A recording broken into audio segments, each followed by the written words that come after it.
Salve gente, io sono Luca e in questo fantastico episodio volevo parlare del modo di dire attaccati al tram oppure attaccati. Fondamentalmente sono due varianti dello stesso modo di dire, ovviamente attaccati è una contrazione, quindi la sentirete molto più spesso. Il modo di dire completo sarebbe attaccati al tram, punto esclamativo. Di solito sentirete solo attaccati. Questo modo di dire molto usato dalle nostre parti e fondamentalmente vuol dire arrangiati. Forse non conoscete il verbo arrangiarsi. Ecco, arrangiati vuol dire veditela da te, risolvitelo tu il problema, non mi interessa, il problema te lo risolvi tu. Quindi fondamentalmente attaccati è un modo di dire che comunica l'indifferenza di chi parla. Cioè se io dico a una persona attaccati vuol dire il tuo problema non mi interessa, il problema te lo risolvi tu.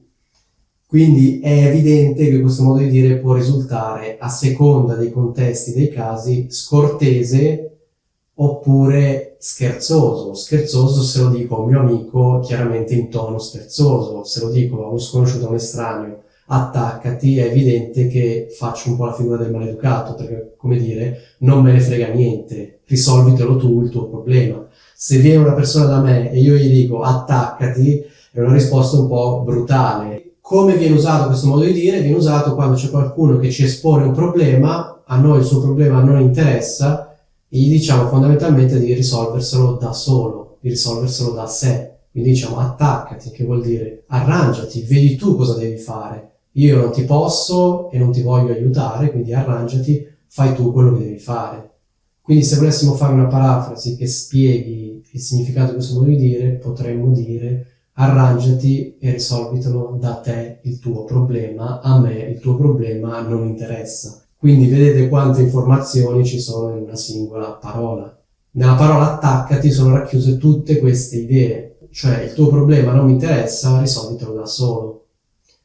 C'è poi la variante alla terza persona singolare che propriamente dovrebbe essere si attacchi, ma in realtà tutti dicono si attacca, quindi all'indicativo.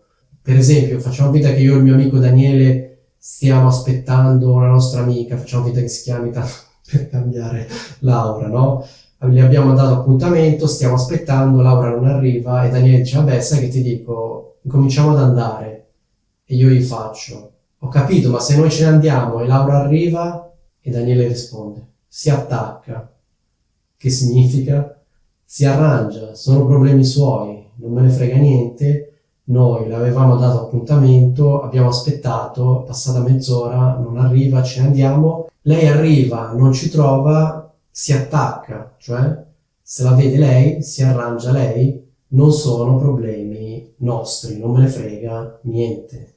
Quindi sicuramente la variante alla terza persona singolare è molto più usata, no? Perché noi comunque non c'è la componente di maleducazione, perché comunque non diciamo in faccia a una persona attaccati, che è proprio brutale, ma commentando con un altro diciamo si attacca. Ovviamente c'è anche la variante alla terza persona plurale, si attaccano. Quindi nel mio esempio, se oltre a Laura ci fosse stata un'altra persona, il mio amico avrebbe potuto rispondere si attaccano, significato ovviamente lo stesso. Ecco, spero che sia tutto chiaro. Detto ciò, vi saluto.